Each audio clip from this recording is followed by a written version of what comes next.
morning, everyone. How are we doing? Good? Good? Thank you. I'm doing good. Hey, I hope you guys had a Merry Christmas and hope you're anticipating a Happy New Year. We're doing something a little different this morning, as you can tell, as they're carrying out a big couch. As we, as a staff, have been just reflecting on this past year, we have plenty of things that the Lord has done in our church and our family. I mean, we've launched 2 services. That's been a blessing. Give it up for 2 services. Hey, there's a lot behind the scenes that our volunteers, our servant leaders do to make 2 services happen. I'm just so beyond thankful that they do that. They don't get paid to be here. They do it unto the Lord, and that's a blessing. So we have 2 services. We had 147 people get baptized a couple months ago. That's a blessing. I'm still in awe. We had more people get baptized today, but we have, like I said, just so many things to thank the Lord for this year. But something that we want to highlight today specifically is our missions department. Our missions department. So by the show of hands, how many of you have been either blessed, you've been involved, you've given, or you may have been affected by our missions department? I want to see your hands. Let's see. So a lot of people. I personally have been blessed by the missions department. I've been on 3 or 4 trips now, and they have just grown me as a person, as an individual. My walk with the Lord has been strengthened. I'm just so grateful that we have people who dedicate their time and their lives to give us an opportunity to go on local and foreign missions. So I'm actually going to invite our mission directors, Matt and Melanie Evers, to come up. They're going to share some vision, some heart behind missions here, and then we're actually going to have some missionaries share their testimonies this morning. So it is different. I know Pastor Joey's not up here. I'm sorry, but I am excited for what they have to say. Because at Victory, one of our core values is mission. We believe that a disciple lives a lifestyle of mission unto the Lord. They live serving others, serving as Jesus did. So this morning, y'all can go ahead and sit. We're just going to chat with y'all, very casual, but I'm actually going to have Matt and Melanie share a little bit about their story, how they got to where they are serving, being our missions directors. So Matt, if you want to go ahead and share a little bit about yourself. Hello, everybody. Well, I'm going to tell you my testimony. That's going to answer a lot of the questions that Sierra is going to bring up. But I just got to tell you what I have prepared for you today starts and ends, or to date, at Victory Worship. I went here in my junior high years, early to late junior high years. I attended Victory Worship Church. I went to school here. It was Victory Worship Christian Academy. There were some buildings back there that we did that in. Brother Mel Estes was my youth pastor. I don't have time to tell you about all the things I experienced as a young teen and learned and saw. One thing I will tell you, 2 different occasions, two different guest speakers, once in a Sunday service and once in a youth event, spoke a word over me that they felt like I was called to the ministry. Everyone was real excited about that. I didn't quite know what to do with it at the time. But anyway, back then, I just knew I was going to live for the Lord for the rest of my life. That didn't happen. From high school to my 40s, I did not serve the Lord. I'd like to say I strayed from church or what have you, but it wasn't that innocent. I just decided I wasn't going to serve the Lord. I was going to do things my way. Of course, I struggled in all aspects of life, knowing the Lord but not serving Him. I became an alcoholic, a bad one. And then about 8.5 years ago, my precious wife here, she stepped in. And I can't tell you about all the details, or I don't have time if I did, but she just did everything perfect. Absolutely perfect.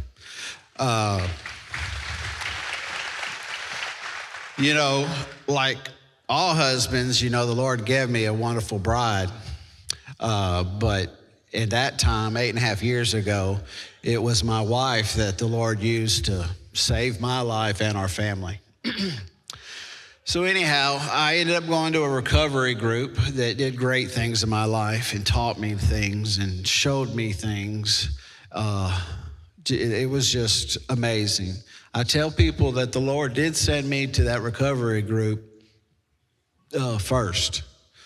But then 2 weeks later, I returned to Victory Worship. I came on a Sunday morning. I was by myself because Melanie worked shift work at the time. The first person who saw me was Sister Janie, and she was the first one I saw. And she came up to me immediately, and we greeted each other. And then she went and grabbed Pastor Jody. He was in a conversation, but Sister Janie didn't seem to be too worried about that. But anyway, she brought Pastor Jody to me, and he said it's been a long time, and it had been. It had been 20 to 25 years since I saw Pastor Jody. He wasn't a pastor then. But anyway, he asked how I was doing, and he got more than he bargained for that day. We've chuckled about that many times since then. But when he asked, I leaned in and I said, I'm not doing well at all. I said I was an alcoholic. I was 2 weeks sober, and I felt like I was dying inside. I don't remember the rest of that discussion. I don't remember a lot of things back in that period of my life, but I kept coming to church on Sundays. Each Sunday, Pastor Jody and another great man that's not with us anymore, Al Spence, every Sunday they checked on me, they encouraged me, and they answered any questions I had. Some time passed. I continued to go to Sunday morning services and my recovery group almost nightly. I had a sponsor. To this day, my sponsor calls me Hotel Matt because when we met, I was living in a hotel, not at home. So sometime later, I spoke with my sponsor, and we agreed that maybe Wednesday nights I would not go to recovery. I would start coming here to Victory Worship for their equip nights also. Just like Sundays, Brother Al Spence and Brother Larry would check on me, minister to me. There was also somebody who spoke in my life way more than he probably realizes, and that was Garrett LaFleur on Wednesday nights. At the time, I didn't put two and two together. I didn't realize that he was Pastor Jody's son. But I did remember a couple times he spoke of, as a child, he lived in Belize on the mission field with his family. And that was probably the first spark that said, well, I wonder what Victory does for missions these days. Because I know as a kid, they did a lot. So anyhow, more time passed, still going to recovery, still going to Sunday services and Wednesday nights. One Wednesday night, me and Pastor Jody were visiting. I think I was probably probing him for information about his time in the mission field. We talked about Sister Janie's orphanage, which he explained to me was in India. At the time, I thought it was in Belize. That night, he invited me to go on a trip with him and a couple of his buddies. I didn't know them at the time, to India. It was Brad Martin and Trey Broussard. And just, if you're wondering, if you want to get to know somebody real quick, travel to India with them. We spent a lot of time with each other. One day or evening over a meal, the guys were kind of prodding me for my history. And I told them that there had been many phases in my life that I tried to serve the Lord, but it never stuck. And I told them, I hope this time it sticks. Pastor Jody said, I think it will. And then I asked him, Pastor Jody, if he had any suggestions. And in so many words, he suggested that I get a mentor. And I asked if he had any suggestions on who I would get. And he said, Brad Martin. That was one of the guys on our trip. Since then, Brad is my mentor, my best friend. Trey, who was on the trip, also has discipled me in many ways, especially in the Christian, trying to be a Christian businessman. But anyway, obviously, me and Brad got closer and closer that trip, and I ended up learning that he used to be a missionary. I learned that he was in Belize when Pastor Jody was there. I learned that he met his wife, Christy, and married her, a Belizean. That Brad's father-in-law had a church in Belize, that Brad and Christy were very active. Brad had a home in Belize. Back then, they mostly lived in Belize. Just got to know them well. And of course, before the trip was over, we agreed that me and my wife would make a trip to Belize and see all this, see the church that he loves so much and his family and all that. So in any case, we made that trip in December. It was mostly vacationing. We did a little work at the church, a lot of fellowship with Brad Martin and his in-laws. We went to church there.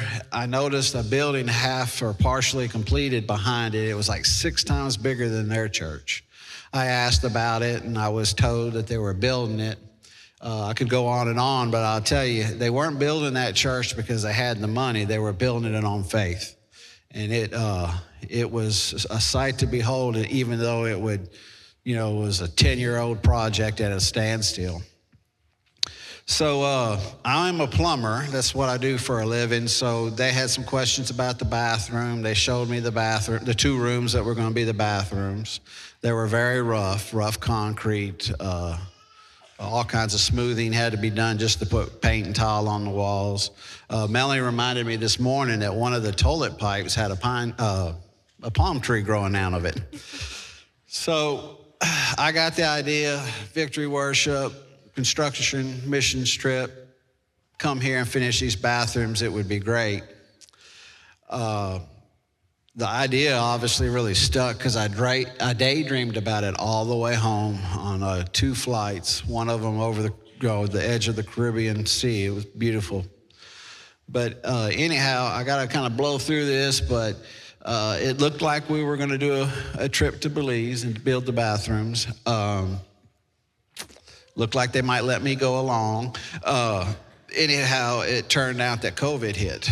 So everything got delayed. That kind of crushed my knowledge. I was doing what the Lord asked and all that. It was a tough time for me, a little bit. But anyhow, about a year later, it became evident that the trip was going to happen. I was going to be able to go. And I had it all figured out, y'all. I mean, I knew everybody who was going to go. I knew what we were going to do and how we were going to do it when we got there. The only problem is none of those people I picked, none of them signed up. So the biggest lesson that I learned right there, which I've learned many, was God's going to send the right people on these trips. And he sent absolutely the perfect 9 people on that trip. And it was a success.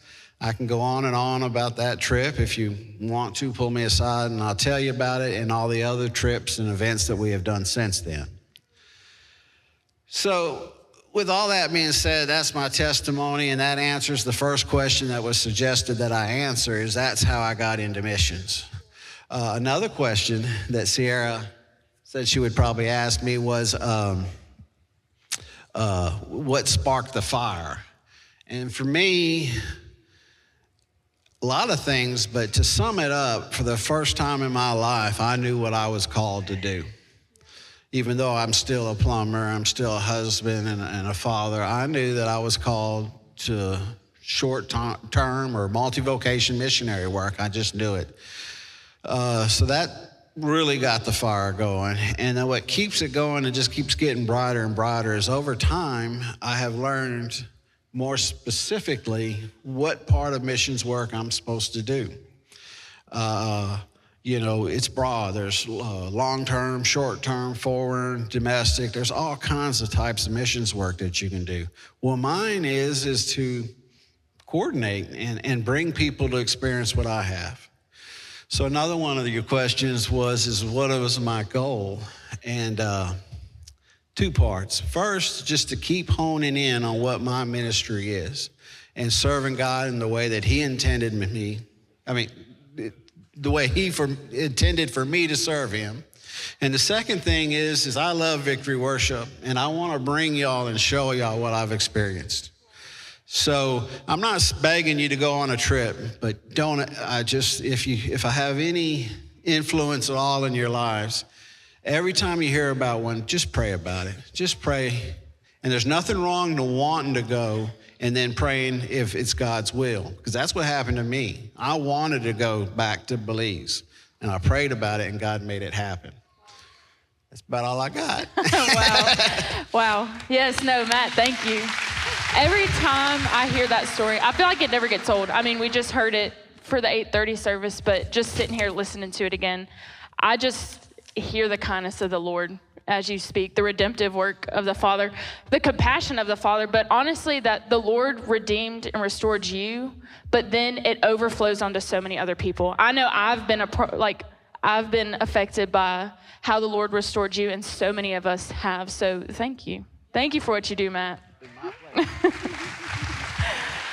All right. Now, Miss Melanie, I'm going to ask you, we're going to do a quick recap of this year, just kind of share with you guys the trips, the things we've been able to be a part of this year as missionaries, and give you some data, some stats about these trips and about these events that we were able to host. So, Melanie, do you want to share? Real quickly, I just want to preface the events by the fact that Matt and I are very thankful for all you guys at Victory, for sending us, trusting us, believing in us, praying for us, everything. We consider it a privilege to serve in a ministry together as a husband and wife.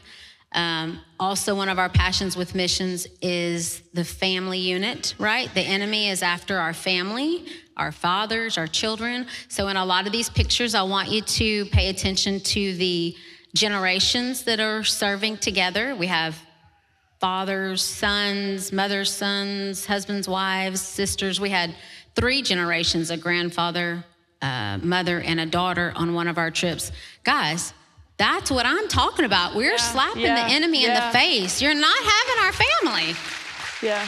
So that's another thing that we love about missions is there's no limits to who you are. Absolutely. And what you can do for the Father. So, okay, real quick. In 2025, in the spring, we had a team that went out to Friendships at Port Mercy, which is in Lake Charles. They are a humanitarian organization. We came with a group of 62 people, and we completely renovated this double wide you see in the picture. The directors of Friendships, Terry Shields and her husband, that's their home. So 44 of us actually stayed all weekend and slept on the ship, which is a little mini adventure in itself. Absolutely. So thank you to Mr. Allen and Miss Brenda, just some of our leaders that helped make all this happen. In the summertime, we had a team that went to Pachuca, Mexico. We teamed up with Life Church Pachuca, which originated here in Sulphur. Gosh, such a great group of people. I can't even explain it. So we were able to partner and do a festival for English classes for all the local people. So that's the draw to get them in, and then we're able to share the gospel. We did some street ministry and classes and all that. So I have to share my personal experience real quick. When we were at the Sunday service at Life Pachuca, I just was sitting back watching the praise and worship. We had all these different shades of skin, different languages, all worshiping the same Father. And I thought, this is probably what heaven's going to look like. That's how it's going to sound. And just so grateful to be able to participate in that, and thankful to Laura and Omar for helping us do that. In the fall, we had our neighborhood cuts ministry. This year, we were able to add a plus, and we had uniforms as well that we were able to donate. So that was awesome. Free haircuts to any kid in the community. We had 89 missionaries, including our stylists, and 46 missionaries. We did 86 haircuts and 150 uniforms, which was awesome. Miss Megan Crockett is a hairstylist. She helped us do that. It's a great ministry. We had food, games, prayer corner, all kinds of stuff. The men did a work day in the fall, again at Friendships, and they worked like mules, doing a bunch of yard work and groundwork, getting ready for Friendships' 40th anniversary. And we had some good folks like Papa D and Caleb that barbecued and fed them well. So we appreciate them. You can see that. Look at that good looking group. Gosh. We did our Christmas time was SC3. We partnered with them for their community Christmas store. So we, had you guys bring donations of toys and food, and then we give that to SC3. They open up a store to the community and allow parents to come and purchase new, nice toys for just a fraction of the cost. So it gives them some dignity and independence. It's just an awesome ministry. So we at Victory supplied over half the toys. Wow. As well as a lot of the manpower to prepare the store, run the store. So thank you guys. Thank you to Miss Cindy Mario for handling all that for us. And then most recently, we had a group of young people from the Venture group, which is our young adults, that went to Belize and served in Happy Birthday Jesus, which I wish there was a picture of all the people. So it's this massive day-long festival where like 3,000 kids from all the villages bus in, and they participate in this festival all day, and we feed them, we tell them the word, we paint their faces, we give them a gift, which is highly likely the only gift they will get. And so they are like, wow, flies to poop. They're just all about it. So anyway, so thank you, Sierra. That wasn't very great. No, I Anyway, mean, sorry. we had a banner year, honestly, in missions, and I love looking back and seeing all that we accomplished as a team. I'm gonna throw something in real quick that I want you to kind of talk on. So we talk about these mission trips, we look at the stats, we look at the numbers, but honestly, I feel like these mission trips do so much to us as individuals.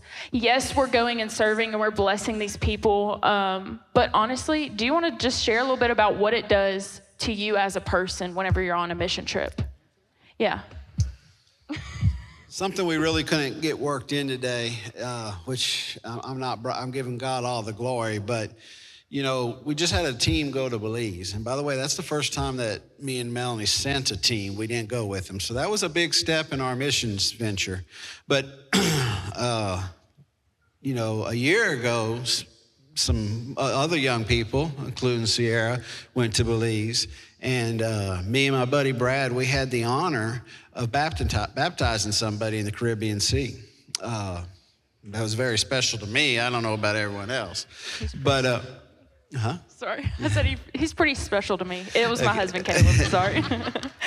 But anyhow, when they got back this year, they reported that the guy we baptized, her husband, Caleb, he baptized one of the team members there. So, that has nothing to do with the missions work that we were doing. That's the team. That's the growth in the team. Yeah, no, that's good. I mean, it just, give it up for Raymond. I mean, he got baptized, and just seeing the fruit of people going that have the same heart, the same mission, just to serve the Lord, and seeing what is produced out of that. So at this time, I'm actually going to we have a couple missionaries that are going to come up and share a little bit about what has happened during their time on the trip, what the missionary trips did for them. So I'm going to invite our missionaries to come up now. They're going to share their testimonies from their trips that they took part in. Super amazing what the Lord, again, can do in you just as an individual on these trips, and how he speaks to us in different ways, shapes us, honestly, sometimes holds a mirror up to us. You get real vulnerable, you can get real humbled by mission trips, but I think it's all the Lord's work and in his time. So we're going to start off with Mr. Tom Gray. If you want to introduce yourself, tell us what trip you went on and what the Lord did through you through this trip. So my name's Tom Gray. I've been on, I went to the Friendship Weekend. So it was a weekend on the mobile home. And then I went on the Men's Work Day, and then neighborhood haircuts. Yeah. And then since then, then I went on Pachuca. So he's been on pretty much almost all of them. Yeah. Venture. Okay, so, is that okay? Yeah. Okay, so Tom is a prime example of service and making yourself vulnerable, what the Lord can do and change you. He's into missions like his pants are on fire, and so he's participated in everything this year, and we had the Belize trip for the young adults that we opened up the sign up on Planning Center. It's for 18 to 25-year-olds. And Tom calls Matt and he's like, hey man, Planning Center won't let me sign up for the Belize trip. What's the deal? It says I'm too old. Matt's like, well, yeah. Anyway, but. Yeah, that was a pretty good one there. So anyway, so the one thing that stuck out in my mind is when I heard about Pachuca trip, I'd already been on the Friendships Weekend, and it was very rewarding. So I heard about it about 2 months before the deadline to sign up. And I was on the fence going back and forth all the way up until that Sunday. It was on a Sunday. When I went to church, the pastor talked about it in church, and God talked to me then. He said, the whole thing I was on the fence about is I didn't want to use a week of my vacation. So he talked to me, and I went, man, I'm going. And I signed up that day.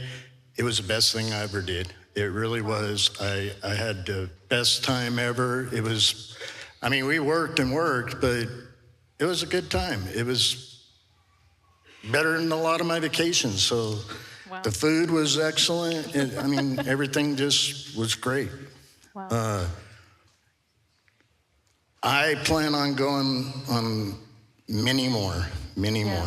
Yeah. So, Yeah. Do you feel like maybe there's a word of encouragement or something you would want to give to someone, on the fence about going on a mission trip? So, I mean, it has put a hunger in me like nothing else, and I encourage everybody to go because it's just so. Yeah. Yeah. You won't be the same. Yeah. It just fills you Wow. up. Yes. Well, thank you, Tom. Thank you for sharing, and thank you for all that you've done through Victory Missions. We appreciate you. All right. Hi, my name is Naomi Senset, and I went on the Pachuca, Mexico missions trip. So I was a little nervous going on the Pachuca trip because I was going alone. I thought my husband was coming with me. So he left me all by myself. So one Sunday before the trip, I came here and I went to a special lady, Miss Janie, and asked her to pray for me because I was a little nervous going by myself. So she prayed for me and she said, just be yourself. It will be okay. Just be yourself and it will be fine. So I went on the trip, and of course, I've been coming to this church for about 10 years. And I got saved when I was 17. So I went on the trip, and I've been coming here for 10 years. And there's people sitting all amongst you guys that we never meet. So I went on the trip, and of course, I only knew a few people. And going on a missions trip, that people that you do not know that you sit next to, we have become best friends. The people that is in this congregation, we have you meet people and you become best friends, soulmates. I have a young girl that came on the trip. She's getting married at our house in February. Yeah. So, you never know who you're sitting next to. Absolutely. So you influence a lot of people going on the missions trip with people. So, but one thing that happened to me on this mission trip, we went to church on Sunday. Of course, we worked very hard, though, in the cold weather. And so, but we went to church on Sunday, and we were all in church, different creeds of people, different colors of people, which never matters. But we went to church, and the preacher asked for us to stand up, the people from the mission trip to stand up. And I never expected this. But he says, I want all the missionaries to go around and pray for people. I prayed for people before, and it never bothered me. But this Sunday, of course, this hot feeling came over me. And I was like, okay, I'm going to pray for people. Who I'm going to pray for. So God just led me around the congregation, and I came up to this gentleman and his son. So I placed my hands on them, and all of a sudden, I just started bawling, crying. And this spirit came over me. The Holy Spirit came over me like I've never felt before in my entire life. And of course, they didn't know what I was saying, and I didn't know what I was saying because I did not know what the Holy Spirit had me preaching, saying to them, praying over and over to them. And they bawled, I cried, they cried, we all cried. And so, but I've never felt God come over me and the Holy Spirit come over me like ever before. And of course, I'm not a young person, I'm an older person, but I've been praying for people, but God came over me like I've never had the Holy Spirit come over me before. And since then, I feel like I'm a lot closer to God. I'm a lot closer. The Holy Spirit in me, I feel radiates out of me like I've never had that before. Wow. And after I left that couple, I went to this older lady in the wheelchair, and she looked at me. And when I looked in her eyes, I feel like I seen heaven when I looked in her eyes. And I feel like I really did see heaven. I don't know what heaven looks like, but I feel like I seen heaven. Her eyes were so blue. And when I prayed for her, she was Spanish. I don't know Spanish. I know one word, probably gracias. But I looked into her eyes and I felt like I seen heaven. And she didn't know what I was praying. I didn't know probably either. But God led me the words to speak to her. And when she looked at me, I felt like I seen heaven that day. And since I've been from that missions trip, I can pray for people in a different way. And I feel like people has seen the Holy Spirit through me, and I radiate God wherever I go. So that trip has done miracles for me since I left. Wow. Wow. Thank you. Thank you. Thank you for all you've done. Truly. Addie, tell us who you are, where you've been. Okay. My name's Addison Smith, and I went on the Belize trip. Whenever they announced the trip, I don't remember how long ago. A couple months ago. Whenever they announced it, I just felt in my spirit that the Lord said, yes, you're going to go. And my first reaction was, how? How am I going to pay for that? And so it was about a couple weeks ago, some family friends. I was here on Sunday, and she walked up to me and handed me an envelope, and it said Addison, Belize, and she paid for my trip in full. And so I just knew then and had, the confidence that the Lord wanted me on the trip. Yeah. So going to Belize, after we got off our flight, we had about a 4-hour van ride. And so on the van ride, I was just taking everything in, looking at the country. Nothing like I'd seen before, nothing like I've been in before.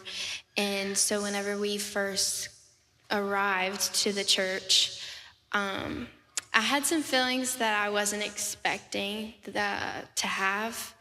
And I just, to be honest with you, I was a little just disgusted, almost on like, I hate using that word, but it's just, I didn't know. I was like, how am I going to stay here? There was no AC. None of the windows were sealed. None of the doors were sealed.